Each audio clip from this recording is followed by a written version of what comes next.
പിന്നെ നമുക്കൊരു പ്രാവശ്യം എനിക്ക് തോന്നി ശിവരാത്രി ഉണ്ട്, വേറെയും ചിലരുണ്ട്. ഈ വിജയ അല്ലാതെ ഒരു ഫാമിലി, അച്ഛൻ മ്യൂസിക് ഡയറക്ടറൊക്കെ ആയിരുന്നു. എനിക്ക് അദ്ദേഹത്തിൻ്റെ പേര് ഓർമ്മയില്ല. അദ്ദേഹത്തിൻ്റെ മകളൊക്കെ നന്നായിട്ട് പാടുന്ന കൂട്ടരുണ്ടായിരുന്നു. അപ്പോൾ ഈ അഖണ്ഡഭജനയ്ക്കൊക്കെ വരും. പക്ഷെ മുഴുവനിരിക്കുക എന്നുള്ളത് ഞങ്ങളും മോഹൻറാവും രാജറെഡ്ഡി ആയിരിക്കും. അതായത് അന്ന് ഈ ഒരു ഷട്കോൺ മണ്ഡപമായിരുന്നു ഉണ്ടായിരുന്നത് ഈ കുൽവന്ത് ഹാളിൻ്റെ സ്ഥലത്ത് ശിവരാത്രിക്ക്. അവിടെ അത് വെയിലും ഇതൊക്കെ ഉള്ളതാണ്. സ്വാമി 4 മണിക്ക് വരുന്നതിന് ഞങ്ങളൊരു 3 ആൾക്കാരൊക്കെ 12 മണിക്ക് 1 മണിക്കൊക്കെ വന്നിരിക്കും. അത്ര ആ നിലത്തൊക്കെ മണലാണ് ഉള്ളത്, ചൂട്.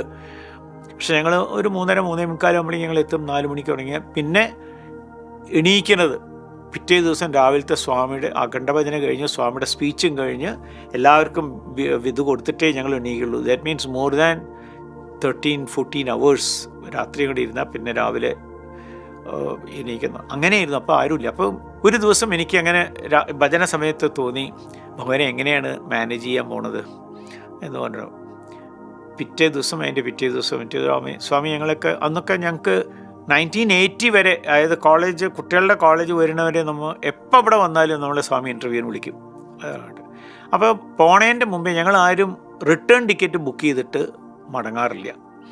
സ്വാമി എപ്പോഴാണ് പോകുന്നത് ഞങ്ങൾ ചോദിക്കും. അപ്പം ഇന്നേക്ക് വേണ്ട, നാളേക്ക് പോകാൻ പോരുമെന്ന് പറയും. അല്ലെങ്കിൽ പറയും ഈ നാളെ പോകാമെന്ന് പറഞ്ഞാൽ ഇല്ല ഇന്ന് തന്നെ പൊക്കോളൂ എന്ന് പറയും.